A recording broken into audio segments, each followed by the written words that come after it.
So let's jump right into it.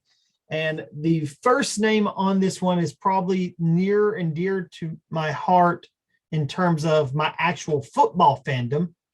As we talk about A.J. Brown, and I'm not going to lie, Mark, we couldn't have recorded this a day or two after the draft because my biasness of being a Titans fan would have just spilled all over it. But A.J. Brown going to the Eagles, they traded the first for him, but we're not really talking about A.J. Brown as much as we're going to talk about DeVonta Smith and his value. This is a guy that if you had him going into the draft, you were holding on to a first, maybe two. I know there's a guy in a league that we're both in that wanted 2 first-round picks for him, and I get it to an extent. I didn't necessarily value him that high, but there were some people that did. And now he's not the wide receiver 1 in a run-first offense. He's possibly the wide receiver 2. The obituaries are out there. I like how you use that phrasing. But before I go into some of my thoughts on him, where do you stand on this? Are you out on DeVonta Smith, or do you still love the talent? Still love the talent. What was he? Consensus top 10 in rookie drafts last year, and going earlier than 10. 6, 7, somewhere in there maybe. Wide receiver 2 for a lot of people last year.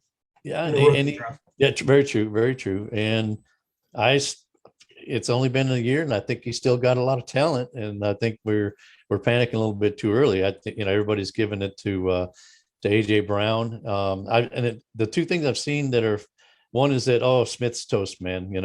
Sell Smith, which I don't believe, because I feel like with defenses concentrating on AJ, don't you think DeVonta is going to be even more open than he was last year? That's my biggest take on it. Is I feel like it helps him, if anything.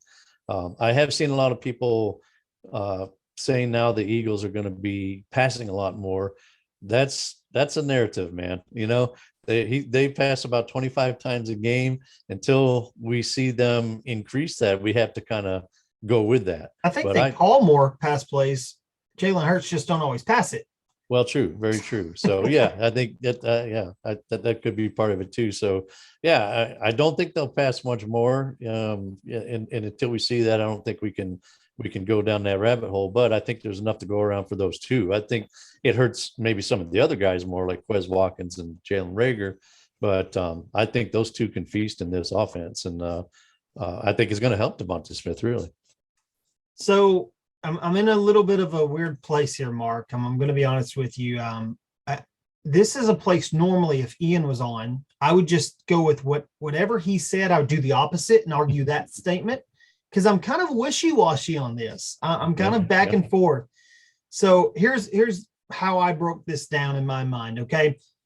A.J. Brown's highest success rate was against man coverage playing for the Titans. Jalen Hurts' highest success rate passing the football was when he passed against man coverage. So that in itself already, they're breakfast buddies, right? That's a thing. They're best friends. They've been friends for a long time, dating back to when Hurts tried to recruit A.J. Brown to Alabama. So there's some history here as well.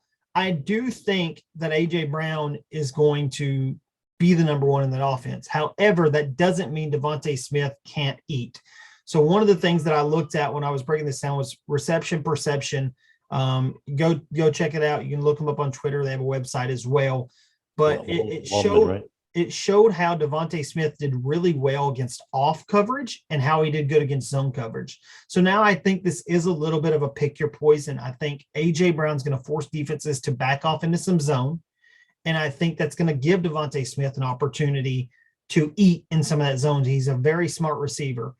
One other thing is, as we talk about how AJ can help DeVonta, because I do think that's going to be something. He's going to, as I already mentioned, force teams to play more zone. But DeVonta Smith, if you look at him in college, he was definitely the guy of that offense, but he was never the only guy.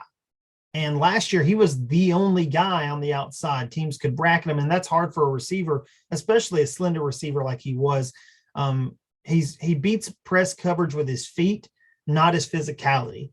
So I think when you look at him this year, he's going to have better opportunities. I don't know about more opportunities, but he's going to get better opportunities. So I'm not per se out on DeVonta Smith. The talent is still there. He's not Jalen Reagor. Sorry, people. He's not Denzel Mims. Sorry to some of you out there. But what I will say is this. If you were wanting to sell him, that ship has sailed. You better be a DeVonta Smith truther because you're either holding him or you're trying to buy cheap. And I think that's kind of where it's at. If we're just talking where his value is. Yeah, that's a good point. His value may have gone down, but I think he can still have value.